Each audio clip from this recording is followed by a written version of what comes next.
श्री राधे राधे। आपका स्वागत है मेरे इस YouTube चैनल डिवाइन हिंदी कहानियों में। आज मैं आपको शरद पूर्णिमा व्रत की कथा सुनाऊंगी। अगर आपको मेरी ये कथा पसंद आए तो कमेंट बॉक्स में कमेंट जरूर करें। शरद पूर्णिमा पर माँ लक्ष्मी जी की पूजा की जाती है और व्रत रखा जाता है। उनको दूध व मखाने से बनी खीर का भोग अर्पित किया जाता है। चंद्रमा की रोशनी में इस खीर को रखने के बाद में प्रसाद के रूप में इसे खाया जाता है। शरद पूर्णिमा का व्रत रखने वालों के लिए माँ लक्ष्मी जी की प्रादुर्भाव की कथा का पाठ करना जरूरी होता है, तभी उनका व्रत पूर्ण माना जाता है। भीम जी ने कहा, मुने, मैंने तो सुना था कि लक्ष्मी जी क्षीर समुद्र में प्रकट हुई हैं। फिर आपने यह कैसे कहा कि वे भृगु की पत्नी ख्याति के गर्भ से उत्पन्न हुई हैं? पुलस्त्य जी बोले, राजन, तुमने मुझसे जो प्रश्न किया है उसका उत्तर सुनो। लक्ष्मी जी के जन्म का संबंध समुद्र से है। यह बात मैंने ब्रह्मा जी को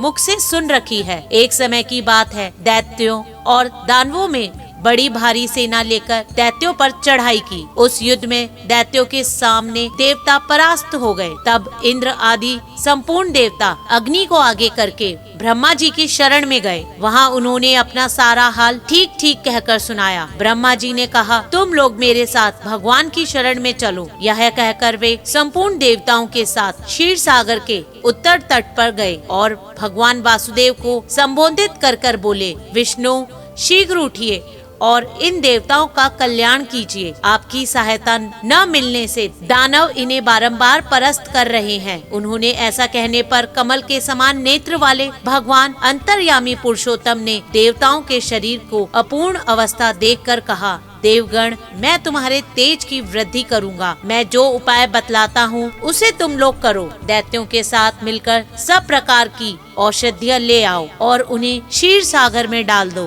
फिर मंदराचल और वासुकी नाग को रस्सी बनाकर समुद्र का मंथन करते हुए उससे अमृत निकालो। इस कार्य में मैं तुम लोगों की सहायता करूंगा। समुद्र का मंथन करने पर जो अमृत निकलेगा उसका पान करने से तुम लोग बलवान और अमर हो जाओगे।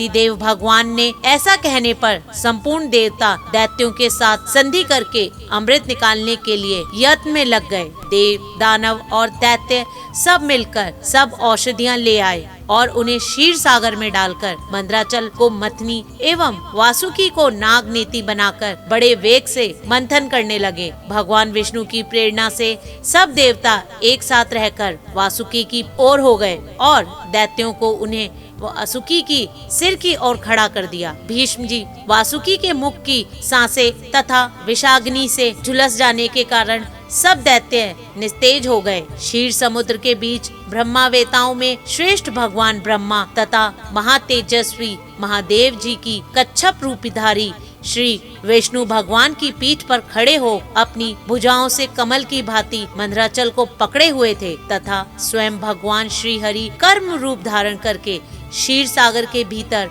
देवताओं और दैत्यों के बीच स्थित थे।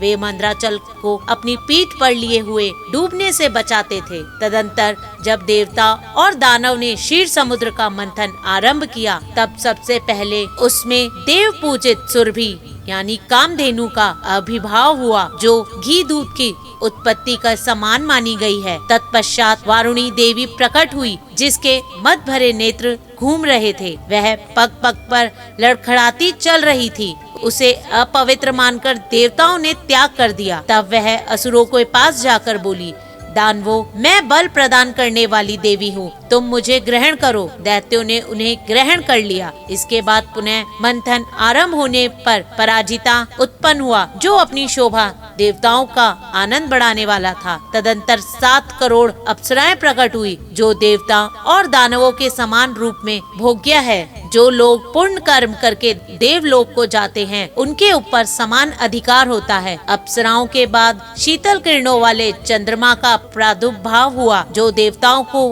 आनंद प्रदान करने वाले थे। उन्होंने भगवान शंकर ने अपने लिए मांगते हुए कहा, देवताओं, ये चंद्रमा मेरी जटाओं का आभूषण होंगे, अतः मैंने इन्हें ले लिया। ब्रह्मा जी बहुत अच्छा कहकर शंकर जी की बात का अनुमोदन किया। तत्पश्चात कालकुट नामक भयंकर विष प्रकट हुआ। उसने देवताओं और दानवों सबको बड़ी पीड़ा हुई। उससे देवता और दानव को सबको बड़ी पीड़ा हुई। तब महादेव जी ने स्व इच्छा से उस विष को लेकर पी लिया। उसके पीने से उनके कंठ में काला दाग पड़ गया। तभी से वे महेश्वर नीलकंठ कहलाने लगे। क्षीर सागर से निकलते हुए उस विष का जो अंश पीने से बच गया था उसे नागों ने ग्रहण कर लिया। तदंतर अपने हाथ से अमृत से भरा हुआ कमंडलू लिए धन्वंतरी जी प्रकट हुए। वे श्वेत वस्त्र धारण किए हुए थे। वैद्यराज के दर्शन से सबका मन स्वरूप एवं प्रसन्न हो गया। इसके बाद उस समुद्र से उच्छव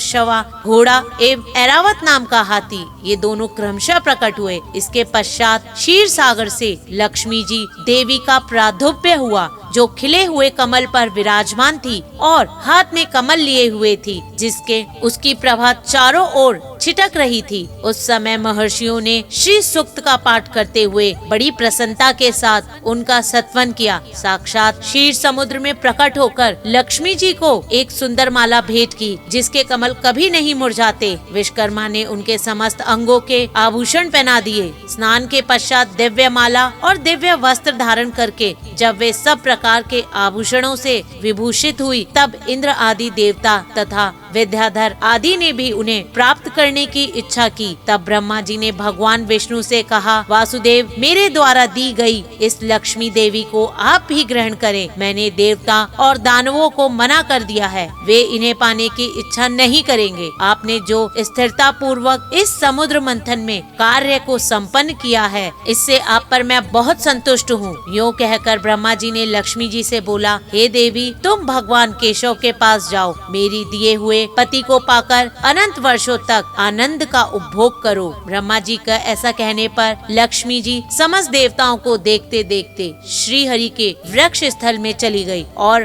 भगवान से बोली, हे देव, आप कभी मेरा परित्याग नहीं करेंगे। धन्यवाद। अगर आपको मेरा ये चैनल पसंद आए तो मेरे इस चैनल को लाइक, सब्सक्राइब तथा शेयर करना ना भूले। श्री राधे राधे।